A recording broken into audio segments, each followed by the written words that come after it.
Halo, jumpa lagi dengan tim Koboi Kolam. Hari ini sedang hujan di daerah Keranggan Lab School Cibubur. Ya, nampak hujan cukup deras. Ya, air sudah mulai netes-netes. Nah, ini kolam-kolam kita terisi dengan air hujan. Seperti ini.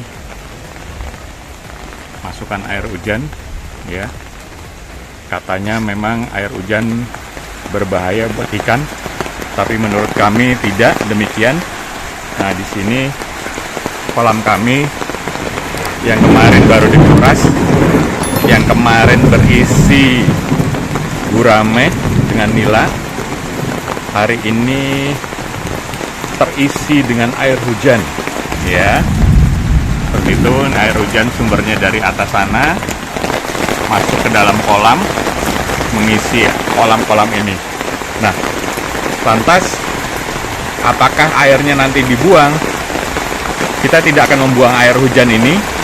Justru saya mau menerapkan bioflok dengan media air hujan, sehingga nanti setelah ini penuh, ya, kita bikin air hujan ini menjadi medianya bioflok. Apakah bisa atau tidak? Nanti kita lihat sama-sama, ya. Tapi saya yakin di sini air hujan ini bisa dijadikan bioflok. Ya, nih kita isi, kita tampung dulu. Besok kita masukkan ikan. Langsung kita masukkan ikan dan langsung kita menerapkan metode bioflok dengan ikan yang sudah ada di dalam kolam. Ya, kita pengen tahu apakah terjadi kematian atau tidak. Dan tentu tidak lupa dengan menggunakan probiotik Koboi Kolam. Ya, nanti besok kita terapkan. Sekarang biarkan hujan dulu masuk, ya, ke dalam kolam-kolam kita, mengisi kolam-kolam kita sampai penuh. Karena memang di sini curah hujannya sangat tinggi sekali. Nah, ini sampai ada petir, ada geluduk, ya. Anginnya juga cukup kencang, hujannya juga cukup kencang, mengisi kolam-kolam di sini semuanya.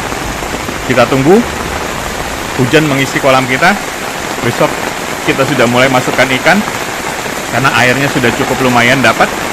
Nanti kita langsung mulai metode bioflok dengan menggunakan media air hujan di bagian yang sebelah sana. Suasana pasca hujan deras, air kolam tambah terisi dengan baik. Hampir sepertiganya sudah bisa terisi dengan air hujan. Nah, ini nanti atau besok kita akan menjadi media kita, airnya ini untuk bikin bioflok, ya. Nah, nanti besok juga, tapi metode bioflok kita adalah setelah ikan masuk. Besok jadi sekalian ikan kita masukkan ke kolam ini sambil kita bikin metode bioflok untuk mengurai daripada amoniak nantinya dari hasil pemberian pakan maupun kotoran-kotoran ikan yang dimasukkan ke dalam kolam ini. Ya, ini langkah awal yang akan kita lakukan setelah air kolam terisi dengan air hujan sebagai media nanti untuk biofloknya. Bahan-bahan yang kita pakai adalah satu, ya, obat ikan ini, ya, yang berwarna biru-biru, kemudian garam, kemudian kapur dolomit. Apa sih tujuannya memasukkan bahan-bahan ini? Karena ini kemarin kolam ini kita langsung, ya tentu takutnya ada bibit-bibit penyakit yang terbawa seperti itu, dan kemudian juga air hujan yang dari alam juga takutnya membuat adanya bibit-bibit penyakit di kolam kita. Makanya kita lakukan tindakan untuk mengamankan dengan menggunakan cairan biru ini. Ya, berikan cairan biru ini secukupnya saja. Tujuannya apa? Sebagai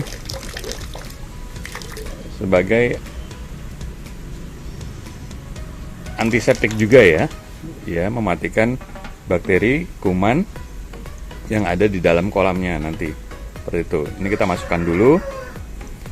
Terus kemudian kita masukkan garam ya.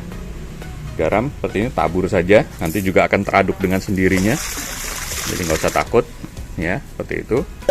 Nah, kemudian kita masukkan yang terakhir adalah kapur dolomit ya. Garam juga tujuannya untuk meningkatkan pH-nya, kemudian juga mematikan bakteri ya, karena memang garam itu juga berperan sebagai mematikan bakteri seperti itu.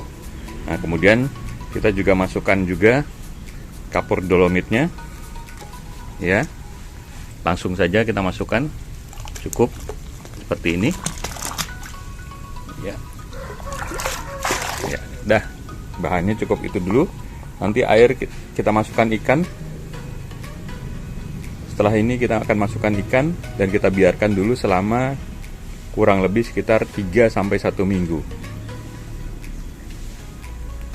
Nah, ini juga kapur dolomitnya tadi yang kita cemplungkan, tujuannya untuk meningkatkan pH, karena kita tahu bahwa air hujan itu sifatnya asam ya, jadi kita berikan kapur dolomit.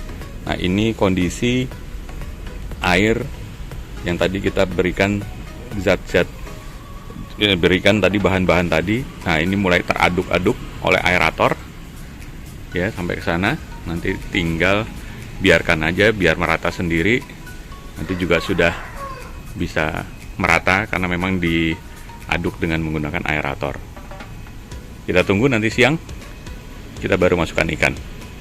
Nah, ini probiotik yang kita pergunakan. Kita coba meracik probiotiknya ya. Ini probiotik koboi kolam yang nanti kita pergunakan untuk menciptakan bioflok di kolam kotak seperti ini. Di kolam kotak seperti ini dengan media air hujan. Nanti kita akan pakai, nanti kita akan peragakan ya. Cara pemakaiannya kita akan lakukan nanti setelah ikan masuk, karena setelah ikan masuk tentu makanan diberikan, kemudian ada kotoran ikan, amoniaknya sudah mulai ada. Nah, itu sangat efektif bekerjanya probiotik ini ya. Jadi kita memakai sistem terbalik seperti itu ya. Ini kita masukkan bibitnya langsung, ikannya ke dalam kolam ini. Nanti kita akan masukkan sebanyak kurang lebih sekitar 300 ekor saja ya, seperti ini. Sedang dimasukkan bibit-bibitnya, langsung memakai air hujan untuk ikan. Inilah ya, jadinya kita masukkan bibit sekitar 400 ekor di kolam ini. Kita tunggu nanti 2-3 hari ke depan, langsung kita mulai dengan bioflok probiotik koboi kolam.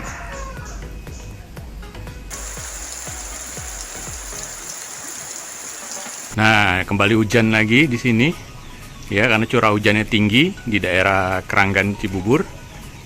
Kembali mengisi daripada kolam kotak ikan kami di sini ya. Tampak sudah mulai naik lagi permukaan airnya, dan ini kemarin sudah kurang lebih 5 sampai 6 hari ya. Kita sudah treatment dengan zat-zat yang kemarin kita masukkan, garam, kapur dolomit, kemudian zat warna biru, obat warna biru ya, sudah masuk ke kolam ini. Nah, kemudian ikan juga sudah masuk kurang lebih selama 5 sampai 6 hari. Berarti sudah ada endapan-endapan amoniak di dalam kolam ini, karena setiap hari kita juga berikan makan ikan ini dengan makanan pelet ikan itu sendiri. Nah, untuk itu kita akan segera air hujan ini kita bikin bioflok ya. Apakah bisa air hujan dijadikan bioflok?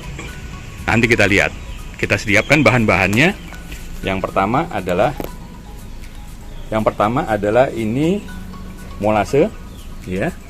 Molase kental ini sebagai sumber karbo, sumber daripada zat makanan untuk probiotik sebanyak kurang lebih sekitar 200 mili, ya. Botol aqua gelas ini 220 mili, ya, ini kurang lebih sekitar 200 milian aja lah, kita bilang seperti itu. Nah, kemudian ini probiotiknya, probiotik yang kita pakai yaitu probiotik Koboi Kolam yang kita hasil racikan, ya, dari berbagai bakteri baik. Kita masukkan nanti bersama ini kurang lebih sekitar 1 sendok makan, ya. Oke, kita campurkan, nanti langsung kita campurkan dengan air hujan ini. Ya, nanti kita lihat apakah hasilnya bisa menjadi bioflok atau tidak air hujan itu sendiri. Nanti kita lihat sama-sama. Yuk kita masukkan, ya. Kita tuang di sini 200 cc. Ya. Oke. Terus kemudian cemplungin aja deh. Oke, tuh. Nah, kemudian itu dimasukkan 1 sendok makan. Ya. 1 sendok makan bubuk daripada probiotiknya, terus dimasukkan, ya, dimasukkan terus. Nah, dah, ya, cukup segitu, ya, diaduk rata, ditutup dulu, ya. Itu probiotiknya di sana sudah diaduk rata. Nanti kita masukkan di kolam air hujan ini, ya. Nih, air ikannya sehat-sehat semuanya, ya, berenang-berenang. Ini kemarin ikan kita masukkan kurang lebih sekitar 400 ekor. Nah, ini probiotiknya, hasilnya warnanya coklat, agak semu-semu terang itu, ya. Nah, ya, kita langsung cemplungin aja airnya, ya. Langsung aja, langsung nggak usah dicedukin, langsung. Nah, udah, nggak usah takut-takut, kucak-kucak di bawah, ya, dikucak-kucak lagi, dibersihkan lagi seperti ini, dibersihkan terus. Nah, kemudian dimasukkan lagi, nah, lagi dibersihkan. Sudah bersih semua? Belum dibersihkan, ya, seperti itu, dibersihkan terus semua. Nah, ini nanti akan bercampur, diaduk oleh aerator yang ada, ya, sebagai sumber daripada saturasi oksigennya. Nah, dengan demikian nantinya amoniak atau racun-racun yang ada bekas makanan atau bekas kotoran dari ikan itu sendiri nanti akan diolah oleh zat-zat probiotik ini, sehingga nanti menjadi airnya menjadi bagus seperti itu. Ya, itu yang kami bisa laporkan. Nanti kita lihat hasilnya bagaimana. Untuk sementara seperti inilah proses yang kita lakukan. Ya, kita lakukan ini setelah ikan masuk, ya. Karena memang kalau setelah ikan masuk pasti sudah ada amoniaknya. Kalau ikan belum masuk, dari mana sumber amoniaknya yang akan dihancurkan? Seperti itu, ya. Mungkin itu yang bisa Koboi Kolam sampaikan. Nanti kita lihat perkembangannya dari minggu ke minggu. Sampai jumpa lagi. Dari tim Koboi Kolam melaporkan dari daerah Lab School Keranggan, Cibubur.